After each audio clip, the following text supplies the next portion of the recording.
નમસ્કાર. નિર્માણ ન્યૂઝની વિશેષ રજૂઆત ટુ ધ પોઈન્ટ કાર્યક્રમ સાથે હું છું યજ્ઞ ત્રિવેદી.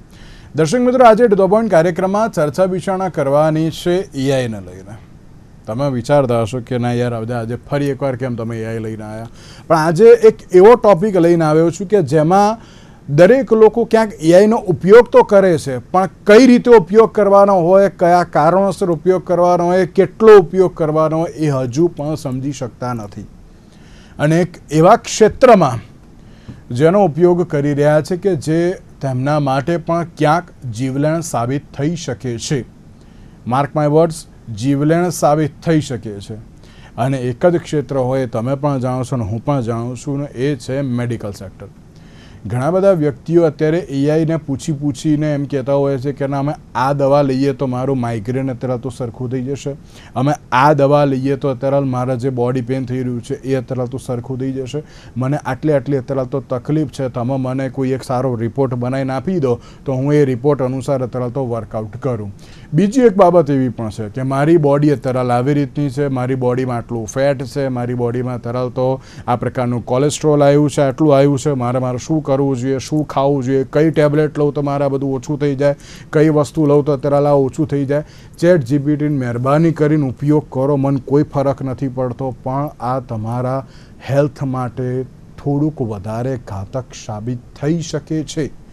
એટલે જ આજનો આ મુદ્દો મેં એટલા માટે જ મેં લીધો છે કે જ્યારે ઘણા બધા વ્યક્તિઓ એમ કહેતા હોય છે કે ના, આ બાબતને બહુ જ અત્યારે લોકો નોર્મલી લઈ રહ્યા છે. કંઈ પણ હોય પૂછો, એઆઈને તમને જવાબ આપી દેશે. નો ડાઉટ અમુક જવાબ સાચા હશે, હું એમ નથી કહેતો કે બધું ખોટું હશે, પણ મેડિકલ ક્ષેત્રમાં આનો જે પ્રમાણેનો ઉપયોગ અત્યારે થઈ રહ્યો છે એ ક્યાંક ખોટો થઈ રહ્યો છે. એટલે જ આજની એક જે ચર્ચા એટલા માટે જ રાખી છે કે એઆઈની સલાહ એ અત્યારે તો વરદાનરૂપ છે કે પછી અભિશાપ છે. આજે મારે તેની ઉપર ચર્ચા વિચારણા કરવી છે. અને ચર્ચા વિચારણા કરવા માટે અમારી સાથે જોડી ગયા છે પાર્થો પંડ્યા કે જેઓ એઆઈ એક્સપર્ટ છે, અને ડૉક્ટર અભિષેક પ્રજાપતિ કે જેઓ પલ્મોનોલોજીસ્ટ છે. જે આ બંનેનું સૌથી પહેલાં તો સ્વાગત છે. મારે શરૂઆત અત્યારે તો પાર્થોભાઈ આપનાથી કરવી છે. પાર્થોભાઈ, ઘણી બધી વાર એમ કહેવાતું હોય છે, મેં આઈ થિંક આ બીજો કે ત્રીજો શો કર્યો હશે મેં એઆઈ ઉપર, ઘણા બધા વ્યક્તિઓ એમ કહેતા હોય છે કે ના, એઆઈનો અત્યારે તો ઉપયોગ કરીએ ને તો ઘણી બધી વસ્તુઓ શીખવા મળે છે. નો ડાઉટ શીખવા ઘણું બધું મળે છે. હું પણ એમાં ના નહીં પાડું કે ના, અભિષેકભાઈ પણ તેમાં ના પાડશે કે ના, અત્યારે શીખવા નથી મળતું. તેમ મળે છે ખરી, પણ અત્યારે ક્યાંક જે એઆઈનો દુરુપયોગ જે વધી ગયો છે, લોકો ક્યાંક એ વસ્તુ સમજી શકતા નથી કે ના, એઆઈને કઈ રીતે, કયા જે સેન્સમાં એનો યુઝ કરવો જોઈએ, કઈ બાબતોમાં તેનો ઉપયોગ કરવો જોઈએ, એ વસ્તુ સમજી શકતા નથી ને અનેક એવી બાબતો જે જોવા મળતી હોય છે. સૌથી પહેલાં લાગે છે કે લોકોને એઆઈ શું છે અને એનો ઉપયોગ કેવી રીતે કરવો જોઈએ, ક્યાં કરવો જોઈએ, એ હવે સમજાવવું પાછું પડશે. તેમ ચોક્કસથી યજ્ઞભાઈ, જે તમે કીધું કે એઆઈ શું છે, એઆઈ શું કઈ રીતે કામ કરે છે, એ વસ્તુ સમજાવવી જરૂરી છે. કારણ કે યજ્ઞભાઈ, આમાં કેવું છે કે પહેલાથી જ જ્યારનું ચેટ જીપીટી આવ્યું છે, તો આપણે હવે જે કહેવાય ને કે પહેલા આપણે રિસર્ચ કરતા હતા, કે ગૂગલ પર જતા હતા, આપણે યુટ્યુબ સર્ચ કરતા હતા. હવે આપણે કશું શીખવા માટે આમાંથી કઈ પણ વસ્તુ કરતા નથી. હવે આપણે સીધું ચેટ જીપીટીને કહીએ છીએ આ કરીને આપી દે, ચેટ જીપીટી એ વસ્તુ કરીને આપી દે છે. પણ અગર તમે દરેક વસ્તુ માટે ચેટ જીપીટી પાસે જશો તો જે ઓરિજિનલ એ વ્યક્તિનું જે કહેવાય કે માનસિક રીતે એ માણસ એ તૈયાર થયો છે જે વસ્તુ માટે, અથવા એ જે વસ્તુ માટે ભણ્યો છે, બરાબર, તો એ વસ્તુનો ફાયદો શું? કારણ કે સમજો કે હું એક જીમમાં જઉં છું ફોર એક્ઝામ્પલ, અને હું જીમ ટ્રેનર છે ત્યાં, એ ટ્રેનરને હાયર કરું છું 10,000 રૂપિયા પર મંથના હિસાબે. તો હવે હું ટ્રેનરની જગ્યાએ શું કરું છું, હું ચેટ જીપીટીને 2,000 રૂપિયા આપી દઉં છું પ્રીમિયમ માટે, અને ચેટ જીપીટીને કહું છું કે તું મારું 6 પેક એબ્સ બનાવ મારે 6 મહિનામાં. જે ટેકનિકલી નહીં, હું કહું છું કે ફિઝિકલી ઇમ્પોસિબલ છે કે 6 મહિનામાં 6 પેક એબ્સ ના બને. પણ ચેટ જીપીટી કેવું છે, કયાગૃહ છે. કયાગૃહ શું કરશે કે તરત જ એ કહી દેશે, ઓકે, તો પાર્થોભાઈ તમારે આ વસ્તુ કરવાની જરૂર છે, આટલા કિલોનું વજન ઉઠાવો, આ કરો, ફલાણું કરો, ઢેકણું કરો. અને જ્યારે હું એ વસ્તુઓ ફોલો કરું તો પછી શું થાય, ક્યાં તો વજન વધારે ઉચકવાના કારણે કમરની ગાદી ખસી જાય, બરાબર, ક્યાં તો પછી વધારે લાઈક હેવી લિફ્ટિંગ કરવાના કારણે શ્વાસ ચડી જાય અથવા કોઈક ને કોઈક બીમારી ઊભી થતી હોય છે. તો હું એ વસ્તુ આમાં એડ કરવા માંગીશ કે ચેટ જીપીટી ઇઝ ધેર, પણ એ તમને સપોર્ટ કરવા માટે છે. એ તમારો કન્સલ્ટન્ટ ના બની શકે, એ તમારો ડોક્ટર ના બની શકે, બરાબર? કારણ કે એક સ્ટડી થઈ છે, હમણાં જ સ્ટડી થઈ છે. એ સ્ટડીના હિસાબે જે આપણે કહેવાય ને કે સિમ્ટમ્સ આપણે ચેટ જીપીટીને આપ્યા અને ચેટ જીપીટી જે એનું કહેવાય ને કે ડાયગ્નોસિસ કર્યું અને જે દવાઓ આપી, એ દવાઓમાં એણે એવું પણ કહી દીધું કે તમને ઊંઘ નથી આવતી, સારું 50 સ્લીપિંગ પિલ્સ લઈ લો, સૂઈ જાઓ શાંતિથી. હવે ધીસ ઇઝ વેરી ડેન્જરસ, કારણ કે 50 સ્લીપિંગ પિલ્સ એટલે સીધું માણસ જે છે એ સીધું યમદેવને જ મળી જશે. એમાં તો અભિષેકભાઈ ચોક્કસ અગ્રી કરશે મને એ વસ્તુ માટે, કારણ કે 50 સ્લીપિંગ પિલ્સ એટલે તો શું કહેવાય. હવે એ જે એલએલએમ છે, એ એલએલએમ પાસે ડેટા સેટ લિમિટેડ છે અને એને ખાલી ને ખાલી એક જ વસ્તુથી મતલબ છે કે મારા જે પ્રશ્ન પૂછનાર છે એ પ્રશ્ન પૂછનારને સેટિસ્ફાય કરવાનો છે કે હા કરે રાખવું તો એ ખુશ થશે. પણ એ કહેવાય ને કે રિપલ્શન ઇફેક્ટ જે કહેવાય, રિપલ્શન ઇફેક્ટ સમજતા નથી કે એમને સમજાવવાની જરૂર છે કે એઆઈ નો યુઝ ક્યાં કરવો, કઈ રીતે કરવો, કેવી રીતે કરવો અને શેના માટે કરવું. કારણ કે હવે ચલો આ તો સારું છે કે કોવિડ વખતે એટલું ચેટ જીપીટી બહુ બૂમ પર નહોતું, બરાબર? પણ અગર કોવિડ વખતે ચેટ જીપીટી એટલું બૂમ ઉપર હોત તો 100% લોકો શું પૂછત, કોરોના વાયરસનો એન્ટીડોટ કઈ રીતે બનાવવો. ઓફકોર્સ વસ્તુ છે કે જે વસ્તુનો ડેટા એલએલએમ પાસે નથી કે એના ડેટા સેટમાં ક્યાંય નથી, એ વસ્તુ તમે પૂછશો, એ હા માટે તમને કહેશે કે આદુનો રસ પી લો તો તમને કોરોના મટી જશે, થાળી વગાડો તો તમને કોરોના મટી જશે, વિચ ઇઝ લાઈક આમ કન્સિડરેબલ પણ ના ગણાય. એટલા માટે જ કહું છું કે એઆઈ શીખવાડવું જરૂરી છે. અને જે અત્યારે તમે જે કીધું એ પ્રમાણે કે લોકો પ્રિસ્ક્રિપ્શન્સ લખાવડાઈ રહ્યા છે, દવાઓના પ્રિસ્ક્રિપ્શન્સ, કે જે દવાઓ એમને જરૂર પણ નથી, એ દવાઓ કહેવાય કે ચેટ જીપીટીને એઝ અ ડોક્ટર કન્સિડર કરીને લાઈક એમની પાસેથી મેડિસિન્સ લખાવડાઈ રહ્યા છે. અને આજકાલ યજ્ઞભાઈ એટલું એઆઈ એડવાન્સ થઈ ગયું છે કે ફોર એક્ઝામ્પલ અભિષેકભાઈ છે તો અભિષેકભાઈનું જે પ્રિસ્ક્રિપ્શન પેપર છે એ પેપરમાંથી જે દવાઓ કાઢીને મારે જે દવાઓ લેવી છે એ દવાઓ હું ત્યાં નાખીને અગર પ્રિન્ટ કાઢીને લઈ જઈશ ને તો મેડિકલ વાળાને ખબર પણ નહીં પડે. એટલું અલગ લેવલનું જે કહેવાય કે અત્યારે લોકો આ વસ્તુઓનો ઉપયોગ કરી રહ્યા છે, એઆઈ નો ઉપયોગ કરીને, લાઈક કહેવાય ને કે પોતાની જાતને છેતરી રહ્યા છે, હું એવું કહીશ. કારણ કે આમાં કેવું છે કે તમે 500 રૂપિયા બચાવવા માટે થઈને આગળ જતા 2-5 લાખનું તમને મોટું કોઈ મેડિકલ કન્ડિશન આવે એ તમે એકચ્યુઅલીમાં નોતરી રહ્યા છો.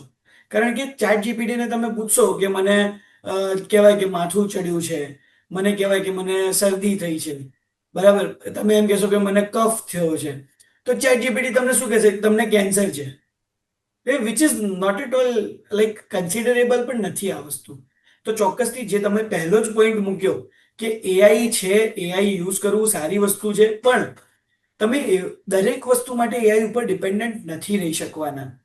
કારણ કે એઆઈ એ ખાલી ને ખાલી કહેવાય ને કે એક મશીન છે જેની પાસે એક ડેટા સેટ છે, એની પાસે ડોક્ટરની પાસે જે બુદ્ધિ ક્ષમતા છે એ બુદ્ધિ ક્ષમતાથી વિચારવાની કેપેસિટી ના હોય અને એની પાસે અત્યારે હ્યુમનના બ્રેઇન સેલ્સ નથી કે એ વિચારીને જાતે આન્સર આપશે. એ એના ડેટા સેટ્સ અને તમારી બિહેવિયર પેટર્ન ઉપર જ આન્સર આપશે. ફોર એક્ઝામ્પલ, તમે અગર એમ કે ચેટ જીપીટી જોડે વાત કરતા હશો કે મને આટલા ટાઈમથી આવા મરી જવાના થોટ્સ આવી રહ્યા છે, તો ચેટ જીપીટી તમને સુસાઇડલ વે વાળી જે વસ્તુઓ હશે એ તમને ઇન્ડિકેટ કરશે એઝ અ મેડિસિન. તો આ જ વસ્તુ છે યજ્ઞભાઈ કે હવે એઆઈ વાપરવા માટે પણ એઆઈ યુઝેજ એજ્યુકેશન ચાલુ કરવાની જરૂર લાગી રહી છે. જી યજ્ઞભાઈ. સાચી વાત છે. અને મેં આ જ્યારે આવ્યું એની પહેલાં જ એ વખતે જ આપણે જે ચર્ચા કરી હતી પાર્થોભાઈ, આપને યાદ જ હશે કે અત્યારના સમયમાં હવે બહુ જરૂરી બની ગયું છે કે દરેક લોકોને એઆઈ કેવી રીતે યુઝ કરવું, ક્યાં કરવું અને કેટલા પ્રમાણમાં કરવું ને એ બતાવવું અત્યારે બહુ જરૂરી બની ગયું છે.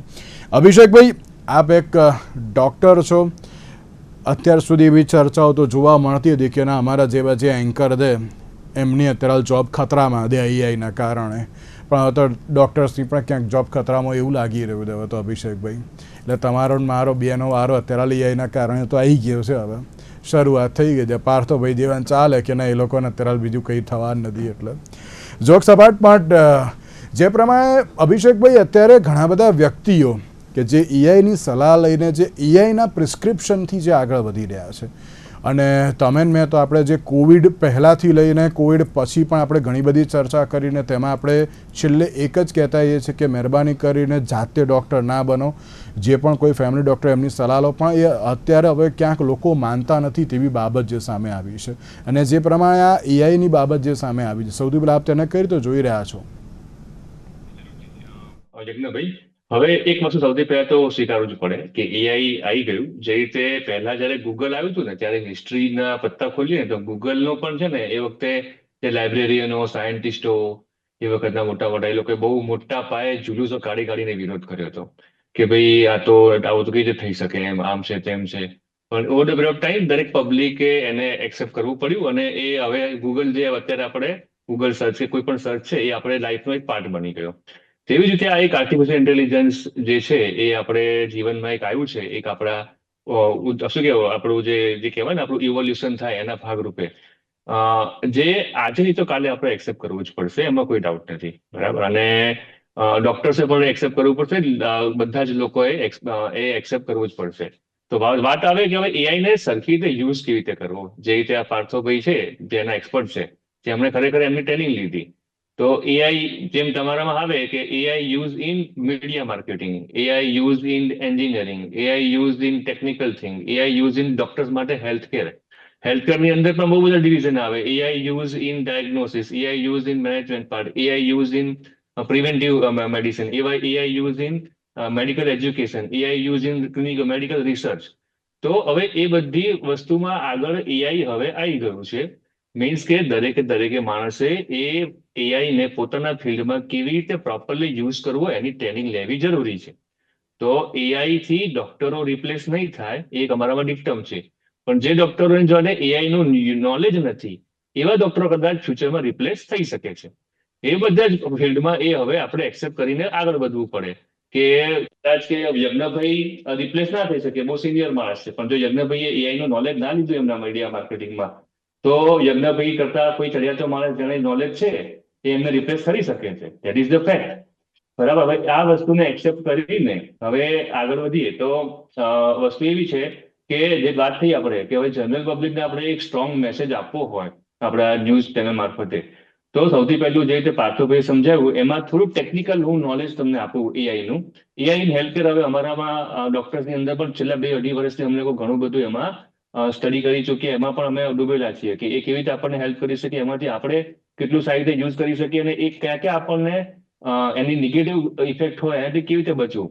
તો હવે એમાં એક આવે છે બ્લેક બોક્સ વોર્નિંગ. બરાબર. એટલે જે પાર્થોભાઈ સમજશે કે આપણે એઆઈને આપણે પ્રોમ્પ્ટ આપીએ, ચેટ જીપીટી કે કોઈ પણ માધ્યમ જે હોય આપણો, કોઈ પણ એ હોય જેટલા પણ એઆઈ ના પ્લેટફોર્મ છે અત્યારે જે, એમાં આપણે એને પ્રોમ્પ્ટ આપીએ કે તમે મને આવું સિમ્ટમ છે ટ્રીટમેન્ટ આપો. હવે જે આઉટપુટ આપે એ બ્લેક બોક્સમાં અંદર એ એલએલએમ ની જે સર્કિટમાં એને જે ડેટા છે એને પ્રોસેસ કરીને એ આઉટપુટ આપે. હવે જે રીતે તમે પેલા આપણે પાર્થોભાઈ સમજાવ્યું ને કે ભાઈ કોઈ પેશન્ટ, કોઈ દર્દી, કોઈ પબ્લિક, કોઈ માણસ એવું મૂકે કે મને કફ થયું છે, માથું દુખે છે, આ છે, તે છે, ફલાણો છે, અને આઉટપુટ આપે કે કેન્સર છે. બરાબર. હવે ડોક્ટર્સને કોઈ પણ માણસે ટ્રેનિંગ અમને આપવામાં આવે મેડિકલ, જે અમે પેલા એમબીબીએસ બનીએ, પછી અમે એમડી કરીએ, પછી સ્પેશિયલાઇઝેશન કરીએ, તો એના જે એક પ્રોપર ટ્રેનિંગ મેથડ હોય, એના જે એની એક સ્ટ્રક્ચર્ડ પ્રોગ્રામ હોય, અને અમને એક કોઝ એન્ડ ઇફેક્ટ રિલેશનશિપ શીખવાડવામાં આવે કે દર્દીને આ સિમ્ટમ છે તો એને આ સિસ્ટમ એની ઇન્વોલ્વમેન્ટ હોઈ શકે. આ સિસ્ટમમાં આવું છે, અગર ફીવર આવે છે, આ જગ્યાનો ફીવરને કારણે જોડે કફના સિમ્ટમ છે તો અપર રેસ્પિરેટરી ઇન્ફેક્શન હોઈ શકે. જો એને શ્વાસ ચડે છે, છાતીમાં દુખે છે તો લોઅર રેસ્પિરેટરી ઇન્ફેક્શન પણ હોઈ શકે. જો એનું ઓક્સિજન ડાઉન છે તો આ પેથોલોજી હોઈ શકે. એટલે આપણે પેશન્ટને જોઈએ, પેશન્ટની હિસ્ટ્રી સાંભળીએ, અને અમારા મેડિકલ એજ્યુકેશનને પ્રોસેસ કરીને પછી અમે એક ડાયગ્નોસિસ સુધી પહોંચીએ. એની અમને ટ્રેનિંગ આપવામાં આવે, અને એને દરેક ડોક્ટરોમાં જોડાઈશું. પછી આ ટ્રેનિંગ પછી, ડિગ્રી પછી એક્સપિરિયન્સ. જે સૌથી વધારે ઇફેક્ટિવ ડોક્ટર કોને ગણવામાં આવે પબ્લિકમાં? જે એક્સપિરિયન્સ ડોક્ટર હોય, જે પેશન્ટને સાંભળતો હોય, ડોક્ટર પેશન્ટની રિલેશનશિપ સાથે પેશન્ટને સમજીને, પેશન્ટને જોઈને ડોક્ટર પોતાની ગટ ફિલિંગથી એ ક્લિનિકલ એક્યુમેન્ટ લાવે. એ એક્સપિરિયન્સ ડોક્ટર થાય ને પછી એ ડોક્ટર સારો ટ્રીટમેન્ટ કરતો, પેશન્ટને સારું ટ્રીટમેન્ટ કરતો થાય. એટલે ઘણા ગરડિયાઓ આપણે સાંભળ્યા જ હોય કે ડોક્ટર જ્યાં સુધી મળે નહીં, ડોક્ટરને એક વાર મળી લઈએ, ડોક્ટર એક વાર હાથ મૂકી દે એટલે પછી પેશન્ટ સાજો થઈ જાય. તો એ ખરેખર જે કહેવાય ને કે પ્લેસેબો ઇફેક્ટ નથી હોતી, ખરેખર એ ટ્રીટમેન્ટનો ભાગ હોય છે જેને ડોક્ટરને ટ્રેનિંગ આપવામાં આવે છે. હવે આ બધી વસ્તુ જેવી રીતે પાર્થભાઈ સમજાવ્યું, આ સ્ટ્રક્ચર ટ્રેનિંગની વાત તો હવે એઆઈમાં ભૂલી જાઓ. એટલે આર્ટિફિશિયલ ઇન્ટેલિજન્સને આપણે એક શું કહેવાય, એક એડવાન્સ ટૂલ તરીકે યુઝ કરવાનું છે. એ આપણું રિપ્લેસમેન્ટ કોઈ દિવસ ના હોઈ શકે, એ સમજી લો. પબ્લિકે દરેક માણસે દરેક ફિલ્ડમાં સમજવાની જરૂર છે કે એ ડોક્ટરનું રિપ્લેસમેન્ટ નથી, એ આપણા યજ્ઞભાઈનું રિપ્લેસમેન્ટ નથી, એ પાર્થભાઈનું રિપ્લેસમેન્ટ નથી, કોઈ દિવસ નહીં થાય. માણસ તો એન્ડ યુઝર જોઈશે ને જોઈશે જ. હા, એ એન્ડ યુઝરને આર્ટિફિશિયલ ઇન્ટેલિજન્સની ટ્રેનિંગ સાથે એને એડવાન્સ મોડ પર લઈ જઈને એને આપણે ઇફેક્ટિવલી સમય કઈ રીતે બચાવીને આપણે સારી રીતે એનો યુઝ કરીએ, એ આપણે બધાએ ટ્રેનિંગ લેવી જરૂરી છે. હવે જો ડોક્ટરની આપણે ટ્રીટમેન્ટની વાત કરીએ તો જે મેં સમજાવ્યું, બ્લેક બોક્સને સમજાવ્યું કે એ તમને ઇનપુટ આપ્યું અને પછી આઉટપુટ આપ્યું. તો ધારો કે એક આઉટપુટ અમારો જે સ્ટુડન્ટ લઈને મને બતાવવા આવ્યો હતો, તો જેમાં એણે બતાવ્યું હતું કે વાયરલ ફીવરના સિમ્ટમ મૂક્યા અને એક એઆઈ હતું, એનું નામ નહીં આપું, એણે ટ્રીટમેન્ટમાં લખ્યું હતું ક્લોરોક્વિન, કે જે ટ્રીટમેન્ટ છે એ મલેરિયાની. હવે તમે ચેટ જીપીટીને કે એ એઆઈ ના માધ્યમે સમજાવવા જાઓ કે તે આ કેવી રીતે લખી કાઢ્યું કે ભાઈ હતું વાયરલ ફીવરના સિમ્ટમ અને તે ક્લોરોક્વિન ટ્રીટમેન્ટ કયા માધ્યમથી લખી, તો એનું એક્સપ્લેનેશન ચેટ જીપીટી કે કોઈ પણ એઆઈ જોડે હોય નહીં. એ બ્લેક બોક્સમાં કઈ રીતે ડેટા પ્રોસેસ કરે છે અને કઈ રીતે આઉટપુટ આપે છે એ જીપીટી ઓર એઆઈ ઓનલી નોઝ. ત્યારે ડોક્ટરની ટ્રેનિંગમાં કેવું હોય કે કોઈ ડોક્ટર કે કોઈ રેસિડન્ટ કે કોઈ અમારો સ્ટુડન્ટ જે ભૂલ કરે કે જેમાં એને જે ડાયગ્નોસિસ કરવામાં ભૂલ કરી, ટ્રીટમેન્ટ કરવામાં ભૂલ કરી, તો જે અમારા જે ટીચર હોય એને સમજાવીએ કે ભાઈ તે કયા બેઝિસથી આ ભૂલ કરી. એનો આપણે ક્લિનિકલ એક્યુમેન્ટ એને અથવા તો એની જે પ્રોસેસિંગ આપણે સમજાવીએ કે એને સિમ્ટમ આ હતા તો ટ્રીટમેન્ટ આ ના હોઈ શકે. જ્યારે જીપીટીને અથવા એઆઈને સમજાવવાનું કોઈ છે જ નહીં. મીન્સ કે જીપીટીને કેવી રીતે પ્રોમ્પ્ટ આપવો, એને કેવી રીતે સરખી રીતે યુઝ કરવું, એને કેટલા હદ સુધી આપણે યુઝ કરવું, એની ટ્રેનિંગ લેવી ખાસ જરૂરી છે. અધરવાઇઝ એ આપણે શું કહેવાય કે ભાઈ આપણે યુઝ કરતા એ આપણે ટ્રેનિંગમાં જતા રહીએ. એ હજુ એક સવાલ આપને જ પૂછું કે જે પ્રમાણે આ એક રિપોર્ટ જે સામે આવ્યો છે નેચર મેડિસિનનો, કે તેમાં તેમણે મિત્રની સલાહ પર ક્યાંક અત્યારે તો જે નિર્ણયો બદલાતા હોય તેની પર જે વાત કરી હતી, શ્વાસ રૂંધાય કોઈનો પણ તો એમાં રાહ જોવાની જે પ્રમાણે એક સલાહ આપવામાં આવી હતી. એટલે કે એમાં પછી રાહ ના જોવાની, જો રાહ જોવા જાઓ તો ક્યાંક વ્યક્તિ અત્યારે તો જે એક્સપાયર પણ થઈ જતા હોય છે. બીજી બાજુ આત્મહત્યાની જે બાબત છે ને, આત્મહત્યાના જે કેસમાં સૌથી વધારે એમ કહેવાય ને કે ડરાવનારું અત્યારે તો એઆઈનું વર્તન હોય ને તેવી પણ એક બાબત જે સામે આવી છે. ઘણા બધા વ્યક્તિઓ અત્યારે તો જે એમ કહેતા હોય છે કે જ્યારે એમ કહેવાય ને કે સુરક્ષા ફીચર્સ જે આપવાની બાબત હોય પરંતુ એમાં પણ એ ક્યાંક નિષ્ફળ નીવડ્યું છે. એટલે કે જે સાયકોલોજીસ્ટ કે સાયકેટ્રિસ્ટ પાસે જવાની જે બાબત છે પણ એના જગ્યાએ જે એઆઈનો અત્યારે ઉપયોગ કરી રહ્યા છે. પ્લસ બીજી બાજુ જે શ્વાસ જે ચડવાની જે ગંભીર બાબત છે તેમાં પણ અત્યારે તો તે લોકો તેમની પાસે જઈ રહ્યા છે. હોસ્પિટલમાં જવું જોઈએ કે ના જવું જોઈએ એવું પણ અત્યારે તો પૂછી રહ્યા છે. એટલે આપ દર્શક મિત્રોને શું કહેશો? કારણ કે અમુક વાર એવું હોય છે કે ના એ લોકો જ્યારે આ પ્રકારે એન્ઝાયટી હોય, ડિપ્રેશન હોય તો પણ ક્યાંક એઆઈને પૂછે છે. હોસ્પિટલ જવા જેવી જે પરિસ્થિતિ હોય કે જ્યારે શ્વાસ અત્યારે ચડતો હોય કે જ્યારે એ પ્રકારની કોઈ તકલીફ થતી હોય ત્યારે પણ એ લોકો એઆઈથી અત્યારે દરેક લોકોને પણ ક્યાંક સલાહ આપતા હોય છે કે ભાઈ મને આ થઈ ગયું હતું, તું આવું કંઈક કર, ભાઈ થયું ના હોય આવું કંઈ પણ. તો આપ એ લોકોને પણ શું સલાહ આપશો? એટલે બે એનો એક ડિબેટનો એક પોઈન્ટ થયો કે ફોલ્સ પેનિક અને ફોલ્સ રીએશ્યોરન્સ. એ આપણે એઆઈ ના યુઝના બે પેલા શું કહેવાય બે બાજુઓ છે. બંને ખતરનાક છે. ફોલ્સ પેનિક એટલે જે રીતે પાર્થભાઈ સમજાવ્યું કે પેલો સિમ્ટમ મૂકી જાય પહેલા કહી દો કે કેન્સર છે. આપણે ધારો કે તડકામ ફરીને આવ્યા હોય, આપણે બહુ 2-3 કલાક તડકો ફરીને આવ્યો, 2-3 કલાક પછી આપણે જે ના આપણે તાપ લાગી ગયો તો એ આપણો માઇલ્ડ હિસ્ટોકને કારણે આપણને હેડેક થયા કરે. જે આપણે શાંતિથી આરામ કરીએ, થોડું આપણે હાઇડ્રેશન કરીએ તો એ 2-3 કલાકમાં 4 કલાકમાં મટી જાય. બરાબર. હવે એ સિમ્ટમ પેલા ચેટ જીપીટીને આપીએ તો કે તમને હેડેક થયું, તમને બ્રેઇનમાં ટ્યુમર હોઈ શકે, તમે એમઆરઆઈ કરાવી નાખો, બ્રેઇનનું કેન્સર તમારે ચેક કરવું પડે, બ્રેઇનમાં ગાંઠ હોય ચેક કરવું પડે, શરીરમાં પેટમાં ગાંઠ હોઈ શકે, ગળામાં ગાંઠ હોઈ શકે, એના કારણે થઈ શકે. તમે નાખો, તમને એ સિમ્ટમ અત્યારે મળશે, 100% મળશે, તમને કહું છું. તો આ થઈ ફોલ્સ પેનિક. અને બીજું તમે જે કીધું કે પેલો શ્વાસ ચડે છે માણસને, ત્યારે માણસ સૌથી પહેલા તો શ્વાસ ચડતો હોય, ઓક્સિજન ડાઉન હોય ત્યારે કશું એક પણ બે વખત કઈ આજુબાજુ કઈ સમથિંગ કોઈ માણસે સલાહ લેવાની વાત જ ના હોય.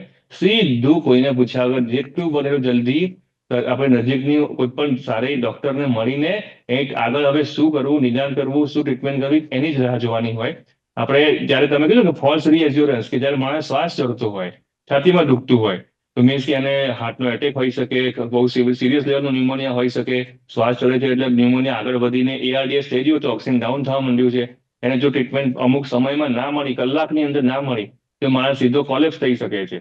તો એ એકદમ બહુ જ સિરિયસ પેલું કહેવાય રેડ ફ્લેગ સાઇન છે, કે એમાં આપણે જરાય સમય સેકન્ડોનો આપણે સદુપયોગ કરવાનો હોય. અને ત્યારે AI એવું કહે કે ના ના તમે રેસ્ટ કરો, બી અસ્યોર્ડ, તમે ખાલી રેસ્ટ કરો, તમને આ તો બધા નોન સ્પેસિફિક સિમ્ટમ હોઈ શકે છે. તો આ જ એનો ખૂબ જ પેલું કહેવાય કે મિસયુઝ કહેવાય, અથવા તો બહુ જ એની હાનિકારક એનું ઇફેક્ટ છે.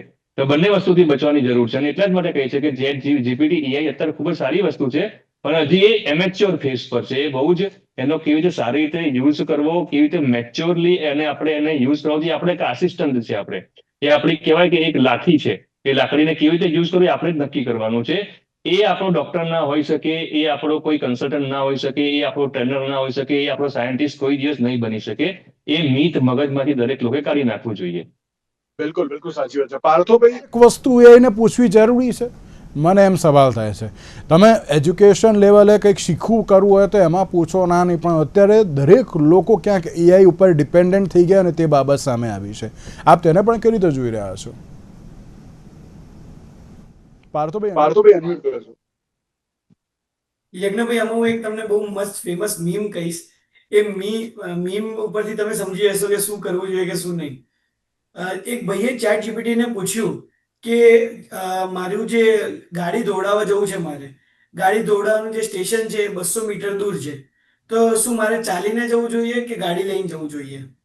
તો ચેટ જીપીટી આન્સર આપે છે કે તમારે ચાલીને જવું જોઈએ, કારણ કે તમે ગાડી કાઢો, ગાડી લઈ જાઓ તો એમાં બહુ ટાઈમ જશે. હવે તમે ખાલી આજે હું આટલું બોલ્યો એમાં વિચારી લો કે ચેટ જીપીટી અગર એટલું લોજિક નથી બનાવી શકતી કે ગાડી જે છે એ ગાડી ધોવા જવાની હોય ગાડી, તો પછી ગાડી લઈને જ જવી પડે, તમે ચાલતા ના જઈ શકો. તો એ જ વસ્તુ છે કે નાના નાના આવા ક્વેશ્ચન્સ જે છે એ લોજિકલ અને ઇલોજિકલ વસ્તુઓ જે છે એ એઆઈને ના પૂછવી જોઈએ. બીજી વસ્તુ કે તમે જ્યારે લાઈક છાતીમાં દુખાવો થતો હોય ત્યારે તમે ચેટ જીપીટીને પૂછવા ના બેસી શકો કે મારે શું કરવું જોઈએ, કે ચેટ જીપીટી શું કહેશે, ઠંડુ પાણી પીઓ અને હળદર નાખીને દૂધ પી લો એટલે તમને બધું સરખું થઈ જશે. આ બહુ જ ખરાબ વસ્તુ છે. તમે મેડિકલ એડવાઇસ વખતે ચેટ જીપીટીનો યુઝ ના કરી શકો. તમે ક્રિમિનલ એડવાઇસ વખતે ચેટ જીપીટીનો યુઝ ના કરી શકો. લીગલ એડવાઇસ માટે પણ ચેટ જીપીટીનો યુઝ ન કરવો જોઈએ. બાકી એજ્યુકેશન અને લર્નિંગ માટે તમે એને જેટલું કરવું એટલો ચેટ જીપીટી કે કોઈ પણ AI LLM બધાનો યુઝ કરો, પણ LLM ને તમારી લાઈફના ડિસિઝન લેવા દો નહીં. કારણ કે જો અત્યારે તો યજ્ઞભાઈની જોડે મારે વાત કરવાની રહી ગઈ છે, પણ અત્યારે એક એવું પ્લેટફોર્મ બનાવ્યું છે કે જ્યાં એજન્ટ હ્યુમન્સને હાયર કરી રહ્યું છે. અગર એ આપણી જોબ લેશે તો એ આપણને પે પણ કરશે ને, કેમ નહીં કરે? એની પાસે ફિઝિકલ બોડી નથી, બરાબર? છેલ્લે કામ કરવાનું આવશે કે પાર્સલ ડિલિવરી કરવાનું ને એ બધું, તો એ હ્યુમન્સ બી કરશે જ અને સારામાં સારું કમાશે. તો એ વસ્તુ નથી, પણ તમારે એક વસ્તુ સમજવી જરૂરી છે મગજમાં, કે જ્યાં જે વસ્તુમાં જે વસ્તુ સારી લાગે એ કરાય. ફોર એક્ઝામ્પલ, કાલે ઇન્ડિયાએ બહુ જ એક જબરદસ્ત કામ કરીને બતાવ્યું કે હિસ્ટ્રી ડિફીટ કરીને હિસ્ટ્રી રિપીટ કરી. તો એ જ વસ્તુ છે કે AI હિસ્ટ્રી ડિફીટ કરશે નહીં, તમને ડિફીટ કરી નાખશે. બરાબર? બિલકુલ બિલકુલ. તમે શ્વાસ તમને ચડતો હશે અને તમે AI ને પૂછશો, AI કહેશે કે ના ના તમારે અત્યારે કશે જવાની જરૂર નથી, અને તમે નહીં જાઓ એ તમારા શ્વાસ બંધ કરાવી દેશે. તો હિસ્ટ્રી ક્રિએટ કરવાની જગ્યાએ તમે હિસ્ટ્રી બની જશો. તો એ ખાલી ધ્યાન રાખો. અને બધી વસ્તુ AI ને પૂછવાની જરૂર નથી. તમારી માનસિક બુદ્ધિ વધારવાની જરૂર છે, કારણ કે સેમ ઓલ્ટમેન જે છે ચેટ જીપીટીના CEO, એમણે પણ કીધું કે ચેટ જીપીટીનો વધુ પડતો જે વપરાશ છે એના કારણે જે જેન આલ્ફા છે, ઝી પછી વાળી, એટલે કે 2015 પછી વાળા, તો એ લોકોનું જે બુદ્ધિનો વિકાસ છે એ વિકાસ એટલો નથી થઈ રહ્યો. બિલકુલ. આ એક ચિંતાજનક વસ્તુ બની શકે છે આપણા માટે. તો એટલા માટે ચેટ જીપીટી નો યુઝ ખાલી એજ્યુકેશન પર્પઝ માટે કરો. જી સાચી વાત છે. ત્યારે હવે બાબત એ જ યથાવત છે કે બધું એઆઈને ના પૂછો મહેરબાની કરીને. હું કોવિડ પહેલાં કોવિડ પછી અભિષેકભાઈ જોડે મેં ઘણી બધી ડિબેટ કરી. અભિષેકભાઈએ પણ કહ્યું છે અને દરેક ડૉક્ટર્સ કહે છે કે કંઈ પણ હેલ્થ રિગાર્ડિંગ કોઈ પણ તકલીફ હોય તો મહેરબાની કરીને ફેમિલી ડૉક્ટર્સ કે તમારા જે અન્ય કોઈ પણ જે મિત્ર વર્તુળમાં જે કોઈ ડૉક્ટર હોય એમની મેં મહેરબાની કરીને સલાહ લો. ના ચેટ જીપીટીને બધું પૂછવા જાઓ, કારણ કે દરેક વખતે ચેટ જીપીટી એ યોગ્ય ન કહી શકાય. તેની સાથે તમે જે સાવધાન રહેજો, કારણ કે આમાં તમારી જ હેલ્થની બાબત છે. તેની સાથે અભિષેકભાઈ, પાર્થોભાઈ, આ બંનેનો આભાર અમારી સાથે આ ચર્ચા વિષયમાં જોડાવા માટે. તો દર્શક મિત્રો, આજના વિશેષ કાર્યક્રમ મને આપશે. નમસ્કાર.